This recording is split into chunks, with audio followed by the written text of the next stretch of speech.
সালামু আলাইকুম এভরিওয়ান। তো আমরা এই ক্লাস থেকে ক্যালকুলাসের জার্নিটা স্টার্ট করতেছি। অলরেডি যারা ক্যালকুলাস পড়ে আসছো, that means limit, differentiation, integration, এগুলো যারা করে আসছো তারাও ক্লাসটা করতে পারো, হয়তো বা নতুন কিছু শিখতে পারো। আর যারা এখন পর্যন্ত এইচএসসি নিয়ে সিরিয়াস না তো তোমরা এই সিরিজটা থেকে তোমাদের এইচএসসি জার্নিটা রিস্টার্ট করতে পারো। তো আমরা কথা বলবো না, চলো আমাদের আজকের ক্যালকুলাসের প্রথম লেকচার। তো আমাদের ইন্টারমিডিয়েটের বইয়ে ক্যালকুলাস নিয়ে দুইটা চ্যাপ্টার আছে। প্রথম চ্যাপ্টারে লিমিট এবং অন্তরীকরণ নিয়ে কথা বলা আছে, আর পরের চ্যাপ্টার যেটা সেটাতে ইন্টিগ্রেশন নিয়ে কথা বলা আছে। তো এই জন্য আমরা লিমিট দিয়েই আমাদের লেকচারটা শুরু করতেছি। তো আজকে আমাদের লিমিটের 1 নাম্বার লেকচার, আমরা স্ট্রেইট ক্লাসে চলে যাই। ওকে, সো 1 নাম্বার লেকচারের প্রথম যে টপিক, ক্যালকুলাসের ধারণা। বেসিক্যালি আমরা এখানে উৎপত্তিটা নিয়ে কথা বলবো, তবে উৎপত্তিতে যাওয়ার আগে ক্যালকুলাসের আমাদের বইয়ে যে দুইটা পার্ট, ওই দুইটা পার্ট সম্পর্কে একটু জানবো এন্ড কি কাজে ব্যবহার করা হয়, জাস্ট এতটুকু এখন জানবো। ডিটেইল কথা বলবো ওই চ্যাপ্টারগুলোতে গিয়ে। ওকে, সো প্রথম কথা, ক্যালকুলাস। এটার প্রথম যে পার্টটা সেটা হলো লিমিট এন্ড ডিফারেন্সিয়েশন। এখানে আমরা বেসিক্যালি যেটা করি, কোনো একটা ফাংশনের রেট অফ চেঞ্জ নিয়ে কথা বলি, দ্যাট মিনস কোনো একটা ফাংশনের পরিবর্তনের হার নিয়ে আমরা কথা বলি, বা আমরা এই অন্তরীকরণ দিয়ে ঢাল নির্ণয় করি। সেটা হতে পারে সরল রেখার, হতে পারে বক্ররেখা। তো তাই বলা আছে যে ডিফারেন্সিয়েশন দিয়ে আমরা ফাংশনের পরিবর্তনের হার নির্ণয় করব কিংবা ঢাল নির্ণয় করব। দেন আমাদের পরের যে পার্টটা, সমাকলন বা ইন্টিগ্রেশন। এটা দিয়ে আমরা যেটা করি, কোনো একটা সার্টেন ফাংশন যে এরিয়াটা বাউন্ড করে, সেই টোটাল এরিয়ার মানটা বা ক্ষেত্রফলটা আমরা নির্ণয় করি। তাই বলে দিচ্ছি যে ফাংশনের মোট মান নির্ণয় বা ক্ষেত্রফল নির্ণয় করা হয় সমাকলন দিয়ে। আচ্ছা, তো ক্যালকুলাস এটা তো ইনভেন্ট হয়েছে অনেক আগে, সে প্রাগৈতিহাসিক যুগের কথা। আমরা ওই ক্যালকুলাস নিয়ে কথা বলবো না, আমরা কথা বলবো হলো আধুনিক ক্যালকুলাস নিয়ে। এন্ড এই আধুনিক ক্যালকুলাসের ভিত্তি এস্টাবলিশড হয় 1700 শতকে, দ্যাট মিনস 1600 সাল থেকে 1700 সালের মাঝে। এখন এই ক্যালকুলাসের ইনভেনশন নিয়ে খুব মজার একটা গল্প আছে। এটাকে বলা হয় নিউটন ও লিবনিজের ক্যালকুলাস কন্ট্রোভার্সি। এই গল্পটা একটু ছোট্ট করে শুনে নাও, ভালো লাগবে। স্যার আইজ্যাক নিউটন, উনি ছিলেন ইংল্যান্ডের ম্যাথমেটিশিয়ান। তো উনি 1666 সালে ক্যালকুলাসের ধারণা নিয়ে সর্বপ্রথম কাজ শুরু করেন। বাট নিউটন কেমন ছিলেন? উনি ছিলেন একটু কনজারভেটিভ টাইপের, যে কি কাজ করেন বা কি গবেষণা করেন এগুলো উনি গোপন রাখতেই পছন্দ করতেন, এগুলো উনি খুব একটা ফ্ল্যাশ করতেন না। তো দ্যাটস ওয়াই প্রথম দিকে উনি এই ক্যালকুলাসের ধারণা নিয়ে যে কাজ করতেছেন, এটার কোনো ধারণা আমাদেরকে দেন নাই। বাট একটা সময় এসে 1687 সালে এসে নিউটন সাহেব উনি ওনার প্রিন্সিপিয়া ম্যাথমেটিকা বইতে ক্যালকুলাসের ধারণাগুলো দেন, বাট এগুলোর কোনো ব্যাখ্যা উনি দেন নাই। এই যে একটা টাইম পিরিয়ড, 1666 সালে উনি ধারণা নিয়ে কাজ শুরু করেন, বাট উনি আমাদেরকে এগুলো দেখান কত সালে? 1687 সালে। মানে আমাদের, নট মিনস তুমি আমি, আমাদের মানে ওই সময়ে যারা আমাদের ছিল। আচ্ছা, এই যে একটা হিউজ টাইম পিরিয়ড 1666 থেকে 1687, এর মধ্যে কি অন্যান্য ম্যাথমেটিশিয়ানরা বসেছিল? তা নিশ্চয়ই না। জার্মানির ম্যাথমেটিশিয়ান লিবনিজ, উনি 1675 থেকে 1676 সালের দিকে ক্যালকুলাসের ধারণা নিয়ে কাজ শুরু করেন। এবং মজার ব্যাপার, উনি নিউটন সাহেবের আগেই 1684 সালে এগুলো আমাদের মাঝে উপস্থাপন করেন। তো এই যে প্যাচটা লেগে গেল, কাজ শুরু করেন অ্যাকচুয়ালি কে আগে? নিউটন, বাট লিপিবদ্ধ করেন পরে 1687 সালে। আর লিবনিজ কাজ শুরু করেন পরে, বাট লিপিবদ্ধ করেন আগে 1684 সালে। তো তখন নিউটনের যে অনুসারীরা ছিল, নিউটনের যে ভক্তবৃন্দ ছিল, উনারা লিবনিজকে অভিযুক্ত করেন। কি অভিযোগে? যে ওনাদের কথা হলো লিবনিজ সাহেব উনি নিউটনের যে তত্ত্বগুলো এগুলো চুরি করে উনি ক্যালকুলাস নিয়ে গবেষণা করছেন। তো ওই সময় ব্রিটিশ রয়্যাল সোসাইটিতে তারা লিবনিজের নামে একটা অভিযোগ করেন। তো রয়্যাল সোসাইটি এটা তদন্ত করার জন্য বলেন এবং তদন্তের রিপোর্টে লিবনিজকে দোষী সাব্যস্ত করা হয়। And the twist is that এই যে তদন্ত কমিটির যে রিপোর্টটা আছে না, এটা গোপনে লিপিবদ্ধ করেন বা এটা গোপনে লিখেন হইল নিউটন। মানে আমার রাজ্যে আমি রাজা বা আমার আদালতে আমি বিচারক, সামথিং লাইক দ্যাট। রয়্যাল সোসাইটিতে নিউটন এবং নিউটনের অনুসারীরা লিবনিজের এগেইনস্টে অভিযোগ করলো, আবার রায়ও দিল নিউটন। মজার ব্যাপার। তো এই ঘটনার থেকে ইউরোপ এবং ব্রিটেনদের মধ্যে ম্যাথমেটিক্সের একটা বিচ্ছেদ তৈরি হয়েছে। তো এরপরে তো তারা দুইজনেই গণ আল্লাহ তাআলার কাছে চলে যায়। একটা হিউজ টাইম পিরিয়ড পরে ম্যাথমেটিশিয়ানরা বুঝতে পারেন যে আসলে ওই সময় যে তর্ক যুদ্ধটা বা ওই সময় যে কন্ট্রোভার্সিটা এটা বৃথা ছিল। কেন? নিউটন এবং লিবনিজ দুইজনই ক্যালকুলাস নিয়ে কাজ করছেন ঠিকই, কিন্তু দুইটা সেপারেট ওয়েতে। নিউটন মোর জিওমেট্রিক ওয়েতে কাজ করেন আর লিবনিজ মোর সিম্বলিক ওয়েতে কাজ করেন। তো এই জন্য বর্তমান গণিতবিদরা দুইজনকে ক্যালকুলাসের জনক হিসেবে মানার কথা বলছেন। সো তাদের মতে নিউটনের calculus more geometric and physical. That means গতির তাৎক্ষণিক পরিবর্তন, বেগের তাৎক্ষণিক পরিবর্তন, এই জিনিসগুলা নিউটনের ক্যালকুলাসে বেশি আলোচনা করা আছে। আর লিবনিজের ক্যালকুলাস হলো মোর সিম্বলিক এন্ড অ্যালজেব্রিক, মানে আমরা যেগুলো নিয়ে কথা বলবো। সেই জন্য আমরা যেটা করব, আমরা ক্যালকুলাসের জনক এই টাইপের কোনো কোশ্চেন আসলে আমরা বলবো এট এ টাইম নিউটন এবং লিবনিজ দুইজনই ক্যালকুলাসের জনক। তো যেমনটা বলতেছিলাম যে লিবনিজের ক্যালকুলাস মোর সিম্বলিক, এবং আমরা যেগুলো ইউজ করি যেমন এই যে ডিডিএক্স অফ ওয়াই কিংবা integration of d x, d d x of y বা ইন্টিগ্রেশন অফ ডিএক্স বা লিমিটের আমরা যে সিম্বলগুলো ইউজ করব, এই সিম্বলগুলো বেসিক্যালি লিবনিজের ক্যালকুলাস থেকে আসছে। আমাদের ব্যবহৃত প্রতীকগুলো লিবনিজের ক্যালকুলাস। ওকে, সো এই ছিল আমাদের ক্যালকুলাসের ইনভেনশন নিয়ে কিছু মজার হিস্ট্রি। ফাইন, আমরা লিমিটে চলে যাব। দেখো, লিমিটে যাওয়ার আগে আমাদের যে টপিকটা পড়তে হবে সেটা হলো অসংজ্ঞায়িত বা আনডিফাইন্ড এন্ড অনির্ণেয় বা ইনডিটারমিনেটস। এই টপিকে যাওয়ার আগে আমাদের ম্যাথমেটিক্সের কিছু ফান্ডামেন্টাল ডেফিনেশন জানতে হবে, যেগুলো আমি লিখে রাখছি। সো ফান্ডামেন্টাল ডেফিনেশন গুলোর প্রথম যেটা, সেটা হলো এনি নাম্বার, এক্স ধরো any number. So any number বা যে কোনো সংখ্যাকে তুমি যদি 0 দিয়ে মাল্টিপ্লাই করো, গুণ করো, তাহলে আউটপুট আসবে 0। সেকেন্ড ফান্ডামেন্টাল ডেফিনেশনটা কি? যে কোনো নাম্বারকে তুমি যা দিয়ে ভাগ করবা আবার তা দিয়েই যদি গুণ করো তাহলে নাম্বারটার কোনো চেঞ্জ হয় না। Why it can be any number, এটাকে যা দিয়ে ভাগ করা হচ্ছে আবার তা দিয়েই যদি গুণ করো তাহলে ওই নাম্বারটার কোনো চেঞ্জ হয় না। এটা হলো 2 নাম্বার ফান্ডামেন্টাল ডেফিনেশন। এন্ড 3 নাম্বারটা হলো দুটো আলাদা সংখ্যার মান কখনোই সমান হতে পারে না। কেউ তোমাকে উড়ে এসে দুম করে বললো এই শোনো 1 = 2, এটা কি কখনো মানবা? কখনোই না। এটা হইলে তো আরো ভালোই। তো বাজারে যেটা জিনিস কিনতে 100 টাকা দিয়ে বলতা যে শোনো 100 = কিন্তু 200 বা 100 = 500, বাট এটা কি কখনো পসিবল? না। এটা ম্যাথমেটিক্সের ফান্ডামেন্টাল ডেফিনেশনের সাথেই যায় না, দুটো ডিফারেন্ট নাম্বার কখনো এক হতে পারে না। সো এই ফান্ডামেন্টাল প্রপার্টি গুলো জানলে আমাদের আনডিফাইন্ড এবং ইনডিটারমিনেটস এই দুইটা টার্ম জানতে খুব সুবিধা হবে। আমরা সেপারেটলি এই দুইটা টার্ম নিয়ে কথা বলবো। প্রথমে আমরা একটু কথা বলতে চাই অসংজ্ঞায়িত নিয়ে।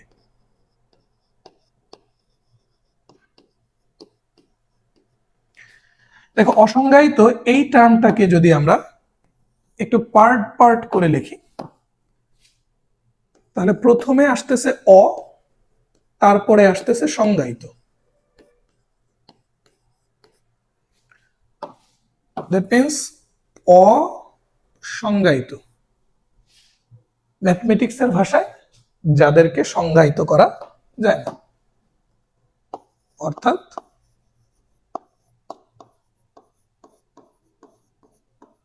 যাদেরকে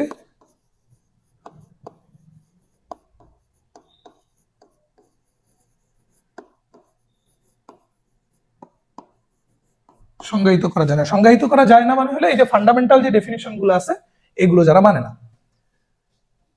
এটাকে আরো একভাবে ম্যাথমেটিক্স বলে, ম্যাথমেটিক্স এটাকে আরো একভাবে বলে, সেটা হলো যে ম্যাথমেটিক্সের যে ফরম্যাট গুলোর কোনো সলিউশন নাই সেই ফরম্যাটকে বলা হয় অসংজ্ঞায়িত।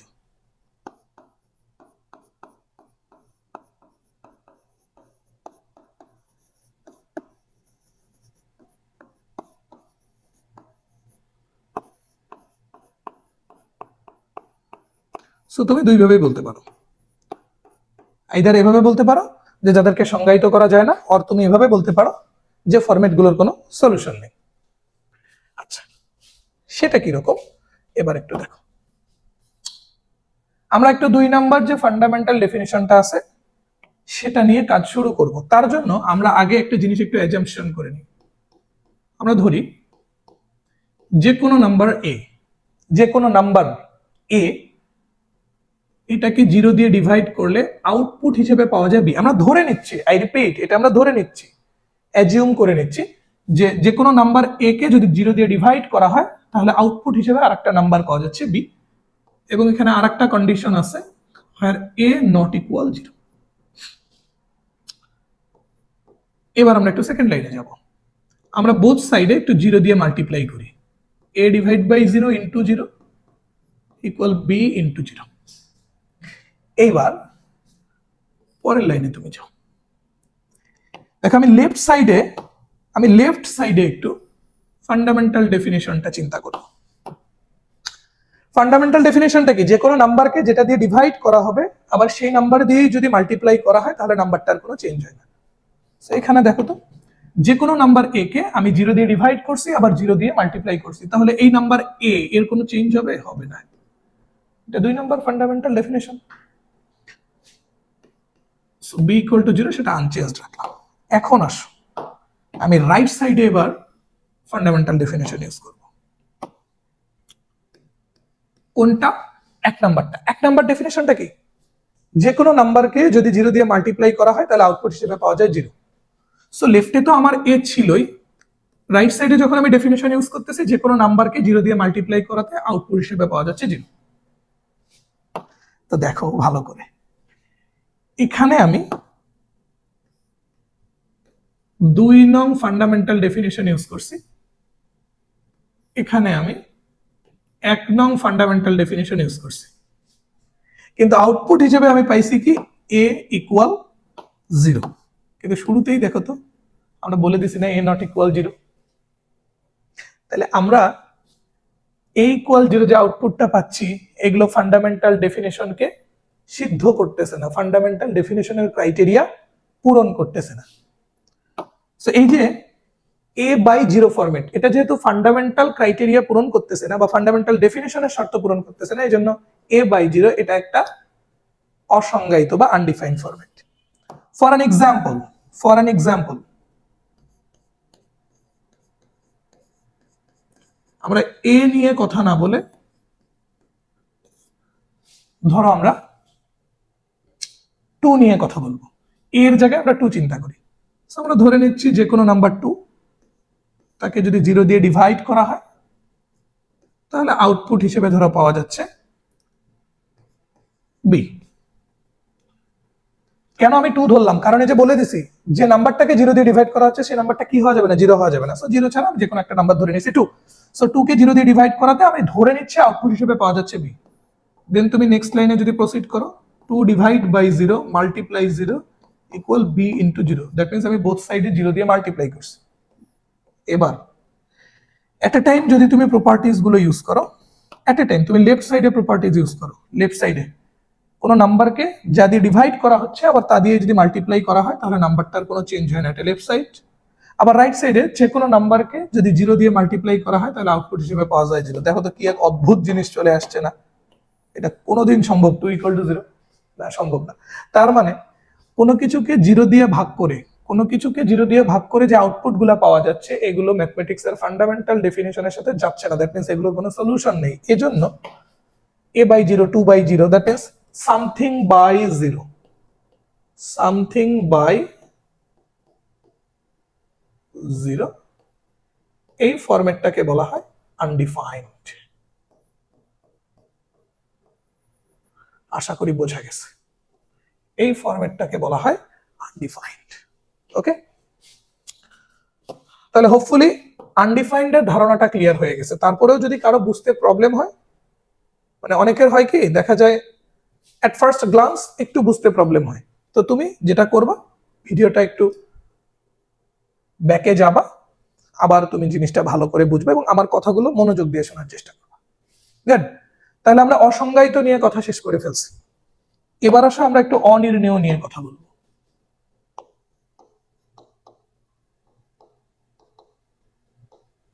তো সেম অ্যাজ আমরা অসংজ্ঞায়িত টার্মটাকে যেরকম পার্ট করে লিখছি, আমরা অনির্ণেয় টার্মটাকে একটু পার্ট করে লিখি। তাহলে প্রথম পার্টটা বোঝাচ্ছে অ, পরের পার্টটা বোঝাচ্ছে নির্ণেয়। সো অনির্ণেয় মানে যা নির্ণয় করা যায় না। এবং ম্যাথমেটিক্স এটাকে কিভাবে বলে? ম্যাথমেটিক্স বলে যে ফরম্যাটগুলোর অসীম সংখ্যক সলিউশন আছে। আনডিফাইন্ডে কোনো সলিউশনই ছিল না, বাট ইনডিটারমিনেটসে কি, যে ফরম্যাটগুলোর অসীম সংখ্যক সলিউশন আছে বাট কোন একটা স্পেসিফিক মোমেন্টে আমাদের কোনটা দরকার এটা আমরা নির্ণয় করতে পারি না। অর্থাৎ যে ফরম্যাটগুলোর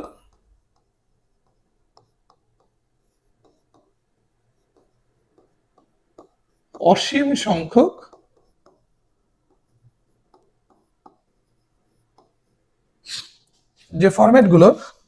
ওকারে ডিস্টার্ব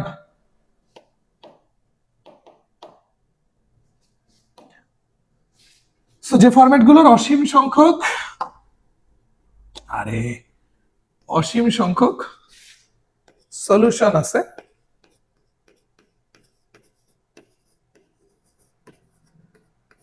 কিন্তু কোন স্পেসিফিক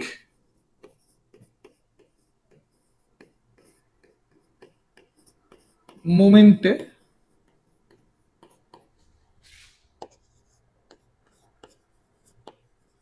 কোনটা দরকার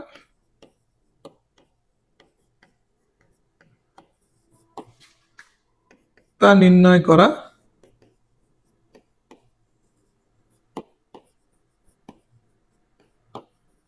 যায় না। এই ফরম্যাটগুলোকে আমরা বলি হলো অনির্ণেয়। আচ্ছা, এবার দেখো আমরা ছোট্ট করে এটার একটু ইলাবোরেশনে যাব। এইবার আমরা যেটা করব, আমরা ধরি কোন একটা নাম্বার এ, এটাকে 0 দিয়ে ডিভাইড করলে আরেকটা যে নাম্বার পাওয়া যায় সেটা বি। এবং আমরা যখন আনডিফাইন্ড বুঝতেছিলাম তখন যে নাম্বারটাকে 0 দিয়ে ডিভাইড করছিলাম সেটা ধরে নিয়েছিলাম নট ইকুয়াল 0। আর এখানে আমরা যেটা করতেছি, আমরা ধরে নিচ্ছি এ ইকুয়াল 0। এবার তুমি নেক্সট লাইনে যাও, বোথ সাইডে 0 দিয়ে মাল্টিপ্লাই করো। So a into 0, a divide by 0 into 0 equal b into 0। Then 0 0 চলে গেল, থাকলো কি a ইকুয়াল b ইনটু 0। আর আমরা তো এখানে বলেই দিছি a equal to 0, that means 0 equal b into 0। এবার তুমি এখানে দেখো এটা কি 1 নাম্বার ফান্ডামেন্টাল প্রপার্টির সাথে ম্যাচ করছে না? 1 নাম্বার ফান্ডামেন্টাল ডেফিনিশনটা কি? যে কোনো নাম্বারকে 0 দিয়ে মাল্টিপ্লাই করলে আউটপুট হিসেবে 0 পাওয়া যায়, তাই তো হইছে? যে কোনো নাম্বারকে 0 দিয়ে মাল্টিপ্লাই করলে আউটপুট হিসেবে 0 পাওয়া যায়। তার মানে এটা ম্যাথমেটিক্সের ডেফিনেশন গুলোর সাথে যাচ্ছে, যে ফান্ডামেন্টাল ডেফিনেশন আছে সেই ফান্ডামেন্টাল ডেফিনেশন গুলোর সাথে যাচ্ছে। বাট আমার কথা হলো এখানে বি কোন নাম্বারটা এটা কি তুমি জানো? এটা তোমার কাছে একটা হতে পারে, আমার কাছে একটা হতে পারে, আরেকজনের কাছে আরেকটা হতে পারে। যেমন আমি যদি বলি যে এখানে বি বলতে 1, সো 1 কে 0 দিয়ে যদি তুমি মাল্টিপ্লাই করো আউটপুট হিসেবে 0 পাওয়া যাবে, ইটস ট্রু। আবার কেউ একজন বলল বি হলো 3, 3 কে 0 দিয়ে মাল্টিপ্লাই করলে 0 পাওয়া যাবে, এটাও সত্য। আবার কেউ একজন বলল বি হলো 5, এটাও কিন্তু সত্য। দ্যাট মিন্স এখানে বি এটা যে কোনো নাম্বার হতে পারে, বি যে কোনো সংখ্যা হতে পারে।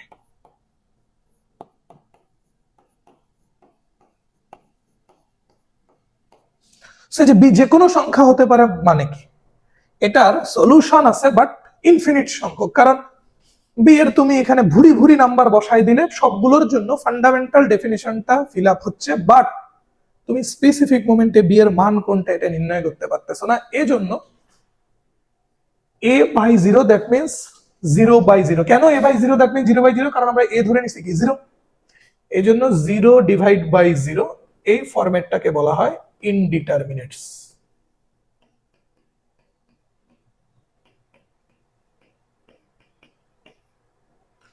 ওকে, বা অনির্ণেয়। এখন ম্যাথমেটিক্সে শুধু কি এই 0 বাই 0 এই ফরম্যাটটাই অনির্ণেয়? না, আরো কিছু অনির্ণেয় ফরম্যাট আছে যেগুলোকে আমরা বলে থাকি গণিতের 7টি মারাত্মক আকার। তার মধ্যে প্রথম যেটা সেটা 0 বাই 0, এন্ড অলরেডি এটা আমরা দেখে আসছি।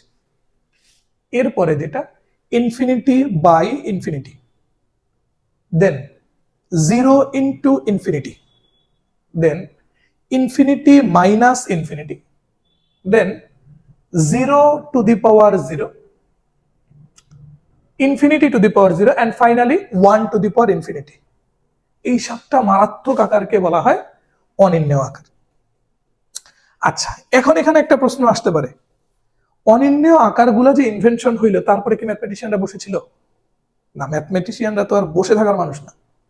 সো এই অনির্ণেয় আকারগুলোকে কিভাবে সলিউশন করা যায় বা এগুলোর একটা স্পেসিফিক মোমেন্টে একটা পারফেক্ট সলিউশন কিভাবে আনা যায়, সেইটার জন্য ম্যাথমেটিক্সের লিমিট ধারণাটার উৎপত্তি। ক্লিয়ার?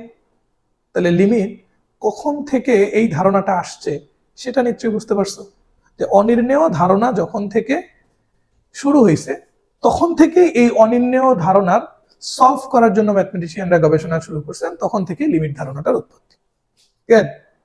তাহলে আমরা অলরেডি কি কি পড়ে আসছি? ক্যালকুলাসের উৎপত্তি সম্পর্কে আমরা কিছু জিনিস জানছি। আমরা আনডিফাইন্ড, আনডিটারমিনেটস, ইনডিটারমিনেটস এগুলো নিয়ে আমরা কথা বলছি। এবার আসো তাহলে আমরা যেটা করব, আমরা 7টা অনির্ণেয় আকার জানছি, এবার আমরা যেটা করব আমরা একটু অপারেটর সম্পর্কে জানবো। অপারেটর কি?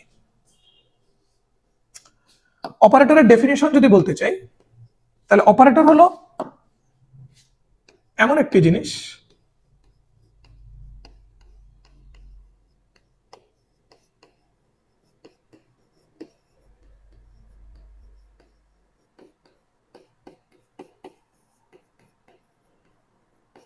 যার নিজস্ব কোনো সিগনিফিকেন্স নেই,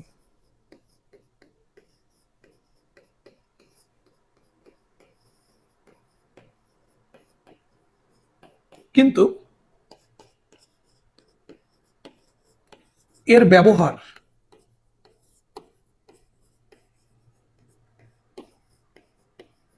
অন্যকে সিগনিফাই করে।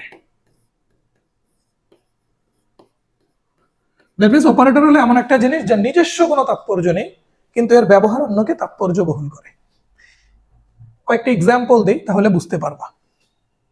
আমি বোর্ডের মাঝে এরকম একটা প্লাস চিহ্ন লিখে দিলাম, এর কোনো মানে আছে? এর তো অনেক কিছুই হইতে পারে।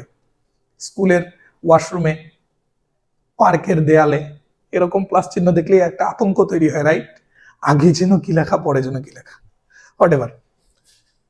সো দেখো, যখন আমি শুধু প্লাস চিহ্ন লিখে রাখছি এটার কিন্তু কোনো সিগনিফিকেন্স নেই, বাট এর আগে ধরো আমি লিখলাম 5, পরে লিখলাম 3, তখন এর একটা সিগনিফিকেন্স আছে না? ভ্যালুটা বের হয়েছে কত? 8। এরপরে আমি ধরো কোথাও লিখে রাখলাম সাইন, সাইন তো না সিন, সিন মানে কি পাপ। সো কোথাও এরকম শুধু সাইন লিখে রাখলে অনেকে মনে করতে পারে সিন মানে তুই বড় পাপ করছিস, কারণ এটা দিয়ে কি বুঝবে। বাট এর পাশে যখন আমি লিখে দেব 45 ডিগ্রি, তখন এ কিন্তু আমাকে একটা ভ্যালু আউটপুট দেবে 1 ডিভাইড বাই √2। কিংবা ধরো আমি কোথাও লিখে রাখলাম log 2, এর কোনো সিগনিফিকেন্স আছে নাই, কিন্তু আমি log 2 8 যদি লিখি, লগের বেস 2 দিয়ে উপরে যদি 8 লিখি, এটা আউটপুট দেয় হলো 3। সো লগ নিয়ে আমরা পরে আরো কথা বলবো। সো এখানে আমার কথা হলো যেটা, এই যে তুমি দেখো প্লাস কিংবা সাইন কিংবা এই যে লগ, এদের নিজস্ব কোনো সিগনিফিকেন্স ছিল? মানে এদের নিজস্ব কোনো তাৎপর্য ছিল তা নিশ্চয়ই না, বাট এরা এদের আশপাশের যে জিনিসগুলো এগুলোকে তাৎপর্যবহুল করছে, এই জন্য প্লাস, সাইন, লগ এই জিনিসগুলোকে আমরা বেসিক্যালি বলে থাকি অপারেটর। এন্ড অপারেটরের মোস্ট ইম্পর্টেন্ট পার্ট যেটা, অপারেটর আমাকে চিনতে শেখায় যে আমাদের অপারেশনটা কি হবে, আমাদের কাজটা কি হবে। যেমন এই প্লাস অপারেটর আমাকে বোঝায় যে তুমি 5 আর 3 কে অ্যাড করো, যোগ করো, করে কত পাবা 8।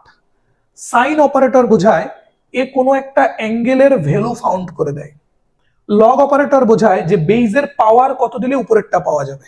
লগ অপারেটর কি বোঝায়? বেইজের পাওয়ার কত দিলে উপরেরটা পাওয়া যাবে। সো এক একটা অপারেটরের কাজ কিন্তু ফিক্সড, এক একটা অপারেটর এক একটা স্পেসিফিক কাজ ডেনোট করে। সেম ভাবে আমরা যে ক্যালকুলাস করতেছি এইখানে আমরা কিছু অপারেটর ইউজ করব, সেই অপারেটর গুলো কি কি এবার সেগুলো একটু দেখো। ফার্স্টে আমরা একটু লিমিটের অপারেটর গুলো দেখতে চাই। লিমিটের অপারেটর দুই ভাবে লেখা যেতে পারে, LIM, তার নিচে কিছু একটা, পাশে কিছু একটা, এভাবে লিমিট অপারেটর লেখা হয়। অথবা আরো একভাবে লেখা যেতে পারে LT, তার নিচে কিছু একটা, পাশে কিছু একটা।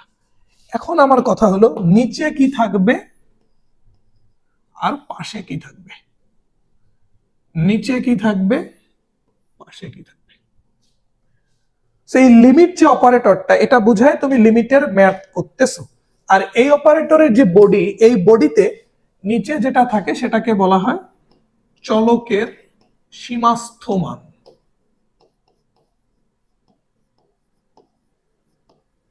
চলকের সীমাস্থ মান, ওকে। এন্ড উপরে যেটা থাকে সেটা হলো ফাংশন, যে কোন ফাংশনটা নিয়ে তুমি কাজ করতেছো।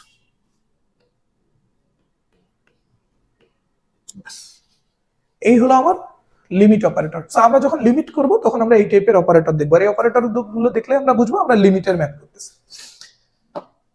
এরপরে আসো ডিফারেন্সিয়েশন, যখন আমরা করব তখন আমরা কিছু অপারেটর দেখে বুঝবো যে এটা ডিফারেন্সিয়েশন। অপারেটর গুলো এরকম হতে পারে DDX, DDY, DDT, এরকম হতে পারে। আবার আরো কিছু আছে, del del x, del del y, এরকম আরো অপারেটর আছে অন্তরীকরণের। এখন আসো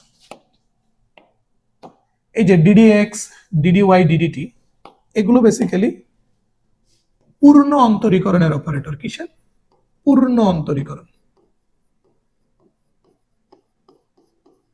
আর পূর্ণ অন্তরীকরণ কি সেটা তো আমরা পরে দেখব। এবং এই অপারেটর গুলো কোনটা কি মিন করে? DDX এটা মিন করে এক্স এর সাপেক্ষে অন্তরীকরণ, এক্স এর সাপেক্ষে অন্তরীকরণ। সেম ভাবে তুমি বুঝতে পারতেছো DDY মানে তাহলে কি হবে? Y এর সাপেক্ষে অন্তরীকরণ। DDT মানে কি হবে? T এর সাপেক্ষে অন্তরীকরণ, রাইট? আমরা যদি একটা গ্যাপ দিয়ে লিখি,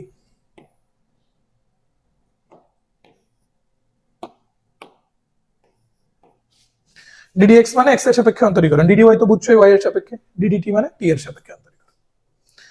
এখন আসো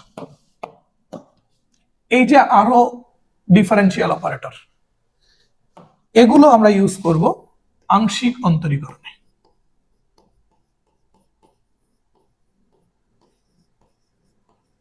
বাট মিনিং কিন্তু সেম, মিনিং কিন্তু সেম। ডেল ডেল এক্স মানে এক্স এর সাপেক্ষে আংশিক অন্তরীকরণ, ডেল ডেল এক্স মানে এক্স এর সাপেক্ষে আংশিক অন্তরীকরণ। আংশিক কথাটা এখানে অ্যাড করে দিতে হবে, ওকে।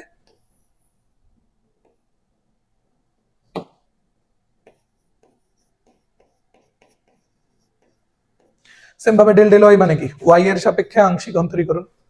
সো এরকম যদি DDX, DDY, DDT বা del del x, del del y এগুলো দেখলে আমরা বুঝবো আমরা অন্তরীকরণের কাজ করতেছি। সেম ভাবে ইন্টিগ্রেশনের কিছু অপারেটর আছে। ইন্টিগ্রেশনের অপারেটর এরকম ইন্টিগ্রেশন DX, ইন্টিগ্রেশন ডিওয়াই, সেগুলো দেখলে আমরা বুঝবো এগুলো ইন্টিগ্রেশন। ইন্টিগ্রেশন ডিএক্স মানে এক্স এর সাপেক্ষে ইন্টিগ্রেশন, ইন্টিগ্রেশন ডিওয়াই মানে ওয়াই এর সাপেক্ষে ইন্টিগ্রেশন, আর সো অন, আরো অনেক কিছু হতে পারে। সো এই ছিল আমাদের অপারেটর। তাহলে অপারেটর এইটা অ্যাকচুয়ালি আমরা কি কারণে পড়তেছি?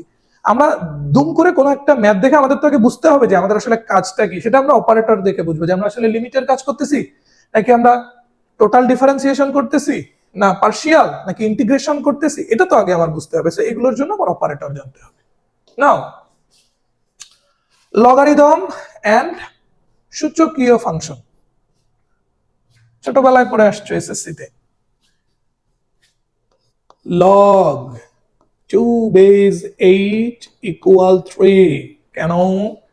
এটা বোঝায় 2 এর পাওয়ার যদি 3 দেওয়া হয় তাহলে 8 পাওয়া যায়। আর একটা एग्जांपल হতে পারে log 5 base 25 equal 2, এটাও কি বোঝায়? মাসি রে, 5 এর পাওয়ার যদি 2 দেওয়া হয় তাহলে আউটপুট হিসেবে পাওয়া যায় 25। সেরকম লগ তাহলে অ্যাকচুয়ালি কি মিন করে যে আউটপুট যেগুলো সেগুলো বেসিক্যালি বোঝায় বেজের পাওয়ার, যে বেজের পাওয়ার আউটপুট দিলে আমরা উপরেরটা পাবো, বেজের পাওয়ারে আউটপুটটা দিলে আমরা উপরেরটা পাবো, এগুলো বোঝা গেল আমাদের লগ ফাংশন। তো সেম ভাবে আমরা এবার কিছু স্পেশাল লগ ফাংশন লিখতে পারি, দেখো তো লিখতে পারি কিনা। লগ 10 বেস 10 ইকুয়াল টু 1, কারণ 10 এর পাওয়ার 1 দিলে 10 পাওয়া যায়। কি বাংলিশ বলে ফেললাম নাকি? 10 এর পাওয়ার 1 দিলে 10 পাওয়া যায়, 10 এর পাওয়ার 1 দিলে 10 পাওয়া যায়, হোয়াট এভার। 10 এর পাওয়ার যদি 1 দাও তাহলে আউটপুট হিসেবে 10 পাবা। সেম ভাবে লগ বেস 10 উপরে 100 ইকুয়াল টু, কারণ 10 এর পাওয়ার যদি তুমি 2 দাও তাহলে 100 পাবা। Log 10 1000 3, log 10 1 10,000। সেরকম আরো অনেক কিছু হতে পারে। এইবার দেখো এই যে লগগুলো আমি লিখলাম, এই লগগুলো খুব সুন্দর একটা প্রপার্টিজ মেইনটেইন করতেছে কিনা। লগের ভিত্তি যখন 10, লগের ভিত্তি যখন 10, আই রিপিট, লগের ভিত্তি যখন 10, খেয়াল করো লগের ভিত্তি 10, একের পরে কয়টা শূন্য? একটা শূন্য, রেজাল্ট 1। লগের ভিত্তি 10, একের পরে কয়টা শূন্য? দুইটা শূন্য, রেজাল্ট 2। লগের পরে 3টা শূন্য, রেজাল্ট 3। লগের পরে 4টা শূন্য, রেজাল্ট 4। সো লগের ভিত্তি যদি 10 হয়, 1 এর পরে যে কয়টা শূন্য থাকবে রেজাল্ট তত। লগের ভিত্তি 10, একের পরে একটা শূন্য, রেজাল্ট 1। লগের ভিত্তি 10, একের পরে দুইটা শূন্য, রেজাল্ট 2। লগের ভিত্তি 10, একের পরে 3টা শূন্য, রেজাল্ট 3। লগের ভিত্তি 10, একের পরে 4টা শূন্য, রেজাল্ট 4। এরকম লগের ভিত্তি যদি 10 হয়, একের পরে যতগুলো শূন্য থাকবে রেজাল্ট তত। সো আমরা এটাকে এবার একটু নোট ডাউন করে ফেলি।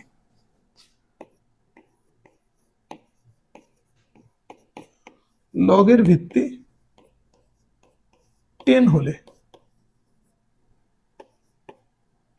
একের পরে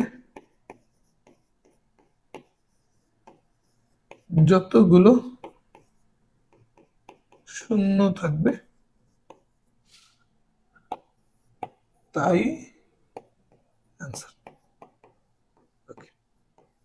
ব্যাস, এই হলো লগারিদমের একদম ইনিশিয়াল ধারণা। এবার আসো লগের একটু ডেপথে যাই। এক টাইপের লগারিদমিক ফাংশন আছে যেগুলোকে বলা হয় লগারিদমিক নরমালাইজ। ওকে, আমরা কি নিয়ে কথা বলতে চাচ্ছি? Logarithmic normalise.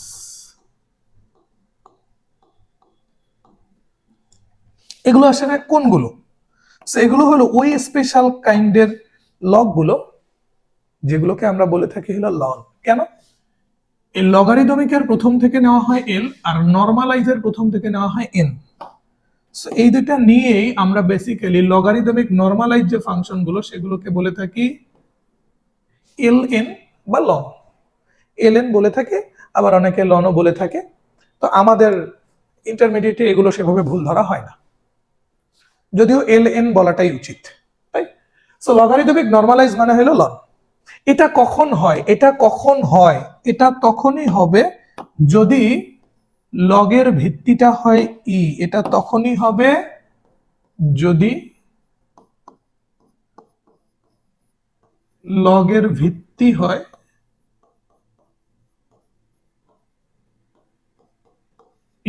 দ্যাট মিনস ই ভিত্তিক যে লগ সেটাকেই বলা হয় লন। ই ভিত্তিক যে লগ সেটাকেই বলা হয় লন। ওকে, আচ্ছা, এবার এই লগারিদমিক নরমালাইজ বা ই ভিত্তিক লগ এইটা নিয়ে একটু আমরা ফার্দার ডিসকাশন করি। ফার্স্টে আসো, আমি তোমাকে জিজ্ঞেস করলাম লগের ভিত্তি ই ইন্টু ই, এটার আউটপুট কত? তুমি আমাকে বললা 1। কেন? ই এর পাওয়ার যদি 1 দেন তাহলে তো ই পাওয়া যায়।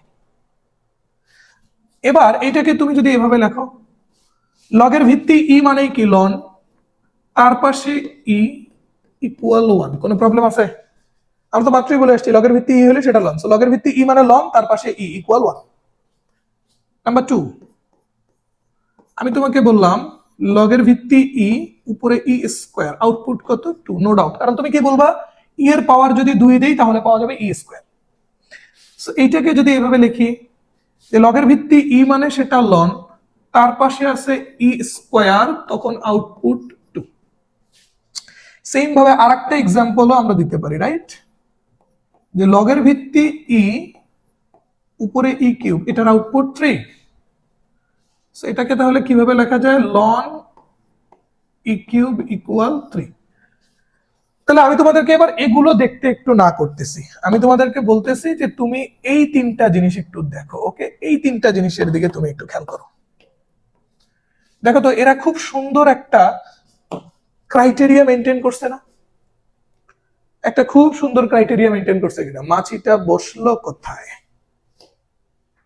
ওকে, সে ক্রাইটেরিয়াটা কি? এই ই এর সাথে কিছু নাই মানে পাওয়ার কত আছে? 1 আছে। এই ই এর মাথায় কিছু নাই মানে পাওয়ার আছে 1। সো এবার খেয়াল করো, তাহলে লন আর ই পাশাপাশি কেটে গেল, পাওয়ারটা আউটপুট। লন আর ই পাশাপাশি চলে গেছে, পাওয়ারটা আউটপুট। লন আর ই পাশাপাশি গন, পাওয়ারটা আউটপুট। সুন্দর একটা ক্রাইটেরিয়া মানছে কিনা, একটা ফরম্যাট মেনে আসছে কিনা, যে লন আর ই যে পাশাপাশি আছে এগুলো ভ্যানিশ হয়ে যাচ্ছে, পাওয়ার যেটা সেটাই আউটপুট আকারে পড়ে থাকতেছে। তাহলে আমরা এখান থেকে বলতে পারি না যে ln e to the power x equal x, ln আর ই পাশাপাশি চলে যাবে, পাওয়ারটা আউটপুট হিসেবে পড়ে থাকবে। সো এইটা আমরা মনে রাখবো আমাদের ফার্দার ক্যালকুলেশন গুলোর জন্য, ঠিক আছে? যে লন আর ই যদি পাশাপাশি থাকে তাহলে লন আর ই ভ্যানিশ হয়ে যাবে, পাওয়ারটা আমাদের কি আকারে আসবে? আউটপুট আকারে আসবে। Got it? তাহলে আমরা লগারিদমিক ফাংশনের ব্যাপারগুলো বুঝছি, logarithmic normalise that means ln নিয়ে বুঝছি। এবার আমরা যাব একটু এক্সপোনেনশিয়াল বা সূচকীয় ফাংশন। সূচকীয় ফাংশন মানে পাওয়ার আকৃতির ফাংশন। দেখো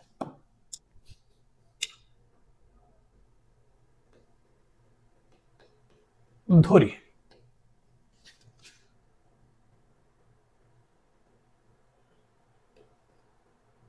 ই টু দি পাওয়ার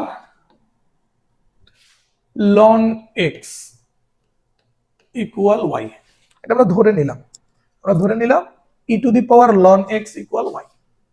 পরের লাইনে যাও, বোথ সাইডে লন নাও তো, ln e to the power ln x equal ln y. এবার মাত্র আমরা যে প্রপার্টিজ দেখলাম, লন আর ই পাশাপাশি আছে, ভ্যানিশ হয়ে গেল, পরে থাকলো কি? Ln x equal ln y. এখন বোথ সাইড থেকে সেম অপারেটর লন আমরা তুলে দিলাম, তাহলে আলটিমেটলি প্রুফ হইলো কি? X equal y. আমরা কি প্রুফ করলাম? X equal y. এখন আসো, এক্স ইকুয়াল যদি ওয়াই হয়, এক্স ইকুয়াল যদি ওয়াই হয়, তাহলে আমরা এই ফাংশনটাকে এবার কি লিখতে পারি? E to the power ln x equal x লিখতে পারি না? কারণ আমরা তো প্রমাণ করে আসলাম ওয়াই এর মানটাই এক্স, ওয়াই এর মানটাই এক্স, ওয়াই এর জায়গায় এক্স বসাই দিয়েছি, e to the power ln x equal to x. অথবা আমরা এভাবেও তো লিখতে পারি e to the power ln y equal y. দেখা যায় একবার আমি ওয়াইটাকে এক্স দিয়ে রিপ্লেস করে দিয়েছি, আর একবার আমি এই যে এক্সটা সেটাকে ওয়াই দিয়ে রিপ্লেস করে দিয়েছি। করা যাবে তো, কারণ তো আমরা মাত্র প্রুফ করছি এক্স ইকুয়াল টু ওয়াই। এখন দেখো তুমি এইটার দিকে খেয়াল করো, ই আর লন ভেনিশ করে দিলে আলটিমেটলি আমরা দেখো তো আউটপুটটা পড়ে থাকতেছে কি? লনের পাশেরটা না? থাকতেছে কিনা ভালো করে বুঝো। ই এর মাথায় যখন লন, তখন লনের পাশেরটাই হলো আউটপুট। ই এর মাথায় যখন লন, তখন লনের পাশেরটা আউটপুট। দ্যাট মিনস ই এর পাওয়ারে যদি লন থাকে তখনও ই আর লন একটার একটা ভ্যানিশ হয়ে যায়, ই এর পাওয়ারে যদি লন থাকে তখনও লন আর ই পরস্পর ভ্যানিশ হয়ে যায়। সো এইটাও আমরা একটু ভালো করে মনে রাখবো, এই একটা এই একটা। ঠিক আছে, তাহলে কয়টা লাভ? তিনটা লাভ। লাভ লাভ লাভ। প্রথম লাভ কি? লন আর ই যদি পাশাপাশি থাকে ভ্যানিশ হয়ে যায়, পাওয়ারটা আউটপুট। দ্বিতীয় আর তৃতীয় লাভ কি বোঝাচ্ছে? ই এর পাওয়ারে যদি লন থাকে তখনও ই আর লন ভ্যানিশ হয়ে যায়, লনের পাশেরটা আউটপুট। মনে থাকবে কথা? সো এই হলো আমাদের লগারিদমিক এবং সূচকীয় ফাংশনের ব্যাপার স্যাপার। এন্ড ফাইনালি লিমিটের ধারণায় যাওয়ার আগে, লিমিট নিয়ে কথা বলার আগে আমাদের যে জিনিসটা জানলে মোটামুটি আমরা লিমিটের দিকে প্রসিড করতে পারবো, সেটা হলো প্রপার্টিজ অফ লগারিদম। এখানে আমরা কিচ্ছু করব না, আমরা জাস্ট সিম্পলি কিছু লগারিদমের প্রপার্টিজ নিয়ে আমরা কথা বলবো। ওকে, এক নাম্বার প্রপার্টিজ, লগ এ ভিত্তিক বি ইকুয়াল টু সি হলে আমরা বলতে পারি a to the power c equal to b. এটা হলো লগের প্রথম প্রপার্টিজ। যে লগ এ ভিত্তিক বি ইকুয়াল টু সি, এটা বোঝায় এ এর পাওয়ার যদি সি দেই তাহলে আউটপুট হিসেবে পাওয়া যাবে বি। লগের দ্বিতীয় প্রপার্টিজ, এটা একটু মাল্টিপ্লিকেশন থেকে আসছে। লগের ভিতরে দুইটা ফাংশন যদি গুণ আকারে থাকে তাহলে আমরা সেপারেটলি যোগ লিখতে পারি, log a plus log b. Second properties done. Third properties, লগের ভিতরে দুইটা ফাংশন যদি ভাগ আকারে থাকে তাহলে সেপারেটলি আমরা এগুলোকে বিয়োগ আকারে লিখতে পারি, লগ এ মাইনাস লগ বি। তাহলে লগের ভিতরে দুইটা ফাংশন গুণ আকারে থাকলে সেটা যোগ হয়ে যায়, আর লগের ভিতরে দুইটা ফাংশন ভাগ আকারে থাকলে সেটা বিয়োগ হয়ে যায়। এই প্রপার্টিজ গুলোর প্রুফ নো নিড, আমরা শুধু প্রপার্টিজ গুলো জানবো। এরপরে আসো, কোন একটা ফাংশন এভাবে আছে লগ এ ভিত্তিক বি, মানে বেস এ উপরে বি, এটাকে যদি 1 আকারে লিখতে চাই তাহলে বেসটা উপরে চলে যাবে আর উপরেরটা বেস হয়ে যাবে। ঠিক আছে, log base a b equal to 1 log base b a. Properties number 5, log base a b এটাকে লেখা যায় log a e into log e b. আর একটা সুন্দর জিনিস দেখো, এটা মনে রাখতে পারো তুমি এইভাবে, আমি যেভাবে মনে রাখতাম, আই রিপিট মনে রাখতাম, ই আর ই এই দুটো বাদ চলে যাবে, পরে থাকবে হলো এ আর বি, তাই তো? ই আর ই বাদ চলে গেলে এ আর বি তো পরে থাকে, এভাবে মনে রাখতাম। কটা গেল? 5টা। এগুলোকে একটু অন্য কালার করে দিই, তাহলে চোখে পড়বে ভালো, মনে থাকবে বেশি। ওকে, 6 নাম্বার প্রপার্টিজ, লগ ই ভিত্তিক এক্স, এটাকে আমরা বলতে পারি লন এক্স, কারণ লগের ভিত্তি যদি ই হয় তখন সেটা হয়ে যায় লগারিদমিক নরমালাইজ বা ln. 7 number properties, ln e to the power x equal x. মোট কথা লনের পাশে যদি ই থাকে তাহলে লন আর ই ভ্যানিশ হয়ে যাবে, পাওয়ারটা হবে output. 8 number properties, E to the power ln x equal x, মানে ই এর পাওয়ার যদি লন থাকে তখনও ই আর লন ভ্যানিশ হয়ে যাবে, আউটপুট হিসেবে পড়ে থাকবে লনের পাশেরটা। এখন একটা জিনিস তুমি খেয়াল করো তো, এই লাস্ট দুইটা প্রপার্টিজ থেকে আমরা একটা কথা নোট ডাউন করতে পারি কিনা, তাতে দোষের কিছু হবে কিনা। এই দুইটা প্রপার্টিজ থেকে আমরা একটা কথা নোট ডাউন করতে চাই, কি সেটা? ওকে, আমরা এই দুইটার থেকে বলতে চাই, দেখো লন আর ই পাশাপাশি আছে, ভ্যানিশ হয়ে যাচ্ছে এক্সট্রা আউটপুট, ই আর লন পাশাপাশি আছে, ভ্যানিশ হয়ে যাচ্ছে এক্সট্রা আউটপুট। তাহলে আমরা বলতে পারি লন এবং ই পরস্পর এন্টি অপারেটর, পরস্পর এন্টি অপারেটর, আর এন্টি অপারেটর জন্যই তারা একজন আরেকজনকে ভ্যানিশ করে দেয়। ওকে, সো এই ছিল আমাদের লিমিটের 1 নাম্বার লেকচার। এই লেকচারে আমরা বেসিক্যালি লিমিট নিয়ে কিন্তু কথাই বলিনি, আমরা ক্যালকুলাসের ইনভেনশন নিয়ে কথা বলছি, এন্ড লিমিটে যাওয়ার আগে আমাদের যে জিনিসগুলো দরকার আমরা সেগুলো জানছি। So thank you everyone. আজকে এই পর্যন্তই। সো লিমিটেড সেকেন্ড ক্লাসে তোমাদের সাথে দেখা হচ্ছে। Stay safe. আসসালামু আলাইকুম।